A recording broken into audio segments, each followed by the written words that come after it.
Greetings and salutations, friends, and welcome to some more Flights in the World. I'm Mr. Adrian, and this is update number 4. So, what does update 4 do for us? Well, irrigation. No, wait, that's something else.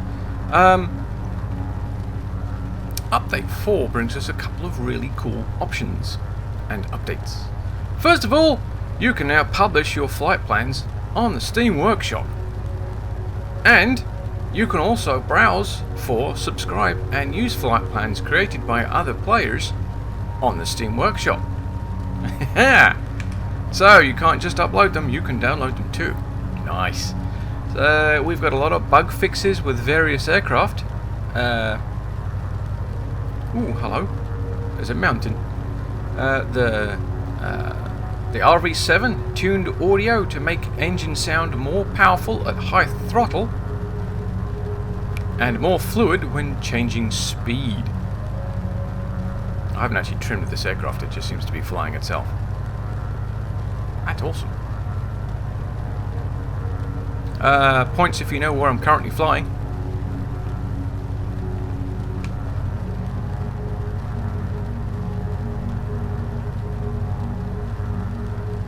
Interior has been visually enhanced. Not quite sure what that means. Panel light switch functionality has been improved, so the light switch should now work.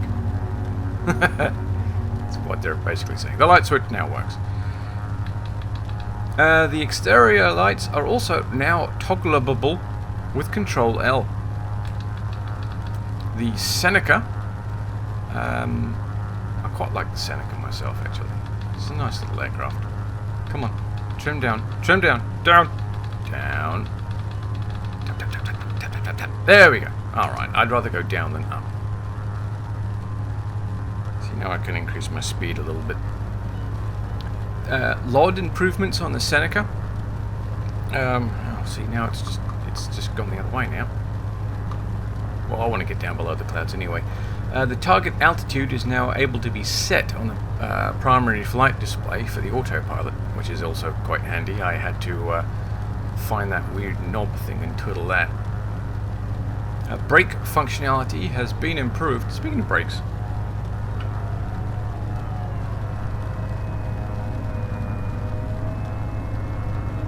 that should help.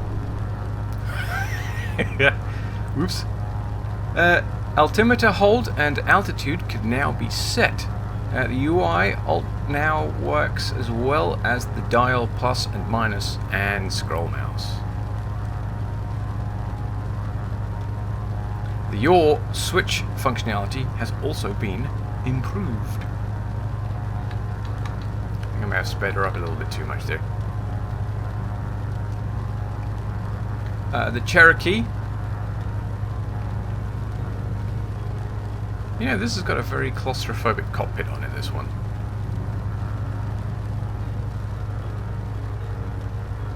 Let's go that way. Lose a little bit of altitude too. So the Cherokee, the exhaust gas temperature gauge functionality has been improved or fixed. Landing lights can now function independently. The COM nav knob selectability has been improved. The Super Cub, the fuel tank selector now defaults to on. Added a light to the transponder. The Mirage, which is what we're currently in, mag and battery switches are now enabled. Ooh, cold and dark starts are getting more and more interesting, huh? Overhead panel switches are also now selectable. Ooh.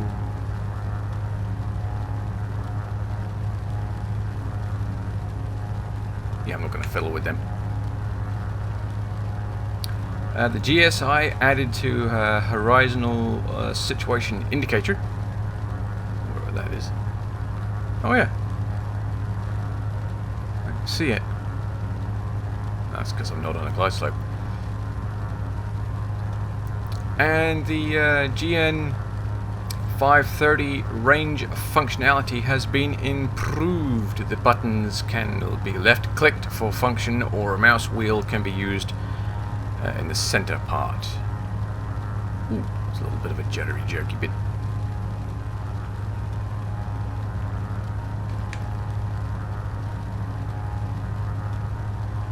The DA40, the ambient cockpit animations have been added. I'm going to turn around actually before I continue this.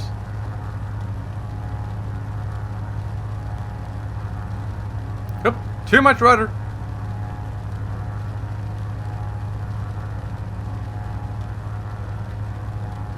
Too much bank. Wow, this thing really likes to turn.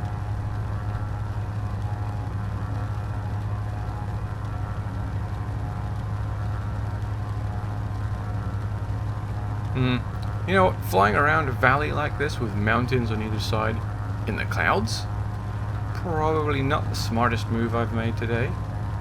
The smartest move I made today was having a coffee.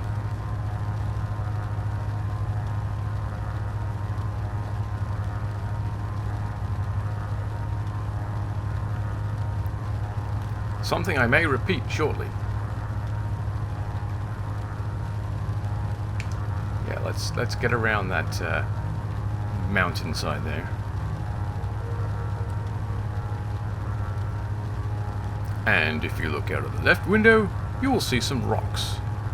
And those little black things are not people, they're ants. We're a little bit too close.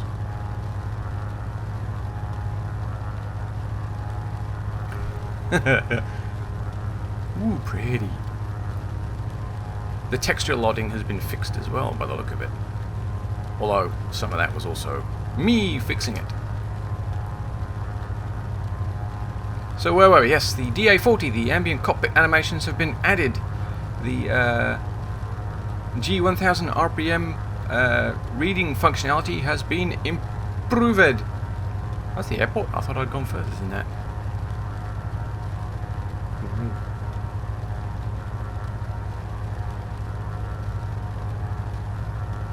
Alrighty, whatever. Ground contact points have been improved, so it should no longer float. Nav2 standby function has been improved, so it should now stand by properly. Floodlight knob functionality has been improved, and the speed references now mirror the backup ASI. Nice. The Twin Star ambient cockpit animations have been added. Floodlight knob functionality has been improved. I just like saying the word knob. Additional improvements. The AI on the P18 no longer bounces. Ice effects added to the P18 for icing conditions, specifically for the mission. Fixed a bug which caused instant failure on lessons LAPL 2, 3, and 5, and PPL 1.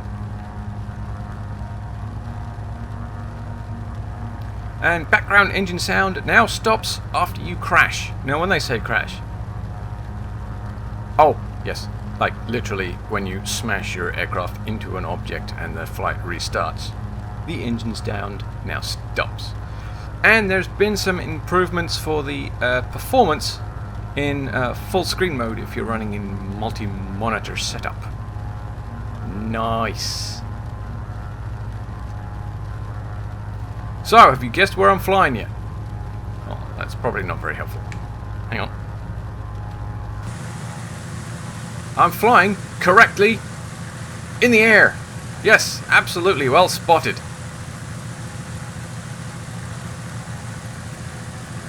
Whoops, and I'm flying pretty strangely too, actually.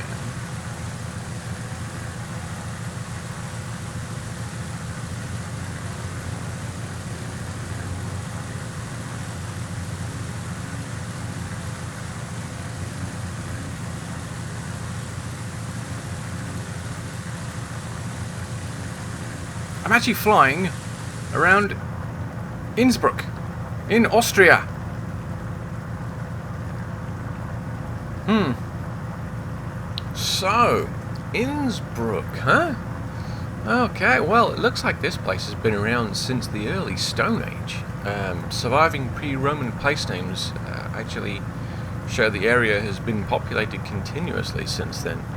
In the 4th century, the Romans established the army station Veldidna, which was to protect the economically important commercial road from Verona, Augsburg. The first mention of Innsbruck actually dates back to the name, which is Latin for bridge over the Inn, which, you know, technically is what it is. It was a bridge over the River Inn, or Onus. Onius? Innsbruck became the capital of Tyrol in 1429, and in the 15th century, the city actually became the center of European politics and culture, as the Emperor Maximilian I also resided in Innsbruck in the 1490s. In 1564, Ferdinand II, Archduke of Austria, received the rulership over Tyrol and other further Austrian possessions administered from Innsbruck up to the 18th century. During the Napoleonic Wars, Tyrol was ceded to Bavaria, ally of France. Andreas Hofer led an army, a peasant army in fact, to victory in the battles of Bergsil against the combined Bavarian and French forces, and then made Innsbruck the center of his administration. The combined army later overran the Tyrolean militia army, and until 1814, Innsbruck was part of Bavaria. The Tyrolean hero Andreas Hofer was actually executed in Mantua. Sorry. His remains were actually returned to Innsbruck in 1823 and are interned in the Franciscan church there. Innsbruck itself didn't really suffer much during the First World War, but in 1938, Austria was annexed by Germany. And between 1943 and 1945, Innsbruck experienced no less than 22 air raids and suffered quite a substantial amount of damage because of it. Oddly, because of its location, it does experience some pretty interesting weather. The average low is around 31 to 39 degrees, and the average high is around 76 degrees Fahrenheit, obviously. Actually, the record low was an astonishing, where are we? Minus 10 degrees Fahrenheit, or minus 10.8 actually. That's rather chilly. It's a really nice place to visit too. During the winter months, if you're into skiing, it's a great place to go. During the summer months, it's very beautiful. There's plenty to do and see. There's lots of old monuments, and buildings, and museums. There's a couple of cultural events that go on. There's at least 4 of them. They have a festival of early music every year as well. It's quite interesting. It's a nice place to visit if you get the chance. Of course, if you're into spotting big aircraft, it's probably not one of the places that you would go plane spotting. But the area is absolutely littered with glider runways, or at least large, long, flat pieces of well-kept grass. No, there's quite a few. How do you pronounce it? Flugpads strips around the area, all the way along the valley, actually.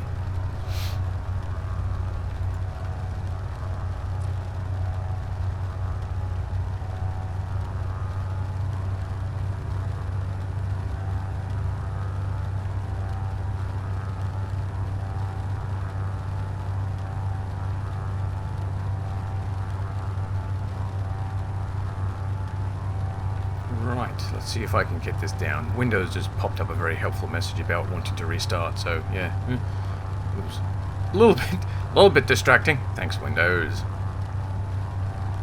Luckily, it now has a snooze option on that alert, so yeah.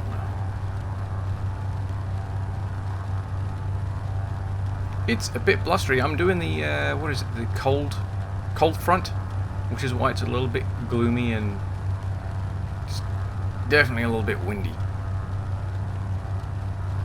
Although not as windy as I had anticipated. And once again, see, I thought I was kind of lined up. No, not at all. Not at all, Mr. Swift. Not lined up one bit. You're over to the right again, as usual. I think I might need to get my eyes checked.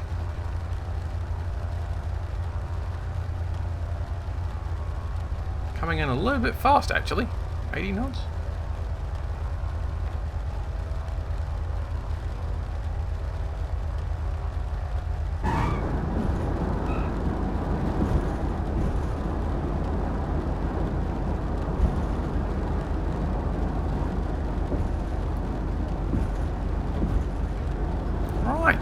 Well, that wasn't too bad.